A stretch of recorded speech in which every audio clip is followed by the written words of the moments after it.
देखिए, one nation one election की तरफ जा ही नहीं सकते, इनको हिम्मत ही नहीं है। भारतीय जनता पार्टी सिर्फ इस तरह का बात करके जो ज्वलंत मुद्दे हैं, जनता सवाल करना चाहती है कि गरीब और गरीब कैसे हो रहे हैं और आपके मित्र जो उद्योगपति हैं कैसे आगे बढ़ रहे हैं इस पर। तो इससे बचने के लिए ये सुगुफाबाजी की राजनीति करते हैं और सुगुफा छोड़ने का काम करते हैं। उसी सुगुफा के तहत इन्होंने जो पार्लियामेंट का आज विशेष सत्र बुलाया है, ये उसी क्रम का हिस्सा है। विशेष सत्र में भी ये कुछ नहीं करने जा रहे हैं, सिर्फ और सिर्फ जुमलाबाजी करेंगे, भ्रम की राजनीति करेंगे, भ्रम जाल में लोगों को रखेंगे। आप अपने हिसाब से वन नेशन वन इलेक्शन की बात करके कहीं ना कहीं जो लोकतंत्र और लोकतांत्रिक प्रक्रिया है उसको कमज़ोर करना चाहते हैं। खर्चा तो अपने बढ़ाते हैं और चर्चा दूसरे का करते हैं। इस तरह की राजनीति करने वाले पूरी तरह से जनता के बीच में बेनकाब हो चुके हैं। अब जनता भी इनको समझ चुकी है कि ये जुमलेबाज हैं, भ्रमबाज हैं और कहीं ना कहीं मिथ्या राजनीति करके जनता और जनता के हितों के साथ खिलवाड़ करते हैं।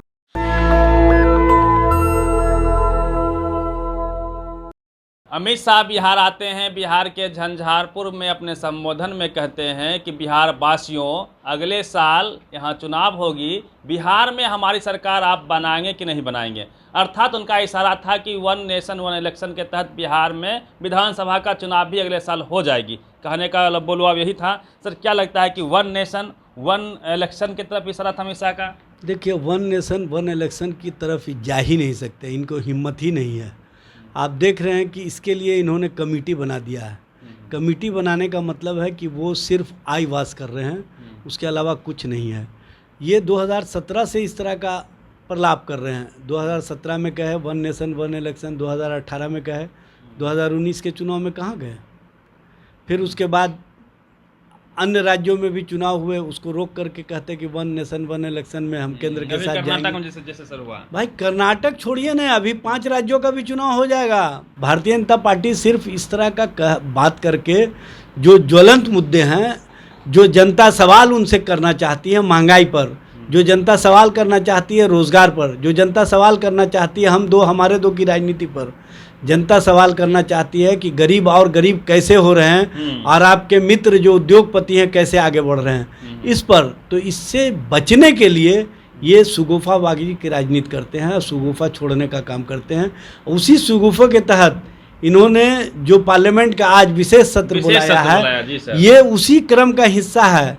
विशेष सत्र में भी ये कुछ नहीं करने जा रहे हैं, सिर्फ और सिर्फ जुमलाबाजी करेंगे, भ्रम की राजनीति करेंगे, भ्रम जाल में लोगों को रखेंगे और तरह तरह का बात जो पुराना पार्लियामेंट हाउस है उसके संबंध में कह करके अपने आप को बचाने का प्रयास करेंगे। यदि सर कर दिया जाए वन नेशन वन इलेक्शन तो फिर क्या दिक्कत है? आप लोग को क्या दिक्कत है? कीजिए सामना। भाई, सबसे बड़ी बात यह कि लोकतंत्र और लोकतांत्रिक प्रक्रिया जो राज्य में अभी 6-8 महीने पहले चुनाव हुआ है, उसमें आप फिर चुनाव कैसे थोप दीजिएगा? फिर उसको कैसे आप चुनाव में भेज दीजिएगा? ये पूरी तरह से लोकतांत्रिक प्रक्रिया के खिलाफ है। और लोकतंत्र में आप कैसे सबसे पहले वन नेशन वन इलेक्शन ही हुआ करता था। सुनिए ना, जो धारा 356 है उसको आपको पूरी तरह से समाप्त करना होगा।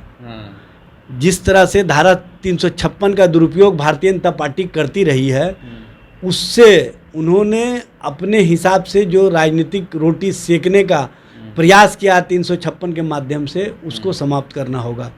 फिर आपको जो फेडरल सिस्टम है भारत का, जो संवैधानिक एक सार्वभौमिकता है, जो सबको अपने अपने हिसाब से काम करने का अधिकार देता है, उन राज्यों का जो फेडरलिज्म है उसको आप समाप्त कर देना चाहते हैं। आप उनकी सोच को समाप्त कर देना चाहते हैं। आप अपने हिसाब से वन नेशन वन इलेक्शन की बात करके कहीं ना कहीं जो लोकतंत्र और लोकतांत्रिक प्रक्रिया है उसको कमज़ोर करना चाहते हैं। सर, वो तो कह रहे हैं कि इससे जनता को लाभ मिलेगा, खर्चा जो इस चुनावी जो खर्चे हैं वो कम होंगे, इससे जो है लोकहित का जनहित का जो योजनाएं हैं उसको बढ़ाया जाएगा। खर्चा जो करते हैं 10-10 लाख का ड्रेस पहन करके और हर घंटे पर जो ड्रेस बदलते हैं, उस खर्चा को तो कम कर दें। जो बड़ा हवाई जहाज़ लेकर के घूमते चलते हैं देश भर में, उसको तो कम कर दें। खर्चा तो अपने बढ़ाते हैं और चर्चा दूसरे का करते हैं। इस तरह की राजनीति करने वाले पूरी तरह से जनता के बीच में बेनकाब हो चुके हैं।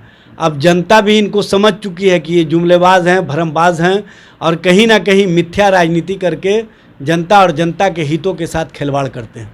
चलिए, एजाज अहमद जी थे आरजेडी के प्रवक्ता हैं प्रदेश के, और जिस प्रकार से वन नेशन वन इलेक्शन की तरफ अमित शाह का इशारा था उसको लेकर सवाल किया गया। पूरी बातचीत पे अपनी प्रतिक्रिया दीजिए रवि मेहता, नेशनल दस्तक, पटना। नेशनल दस्तक की आपसे गुजारिश है कि अगर इसको बचाना चाहते हैं तो नेशनल दस्तक को सब्सक्राइब करने के लिए रेड कलर के सब्सक्राइब बटन को दबाएं, फिर बेल आइकन की घंटी दबाएं। नेशनल दस्तक को बचाने के लिए बहुत जरूरी है कि हर खबर को शेयर करें, लाइक करें, कमेंट जरूर करें।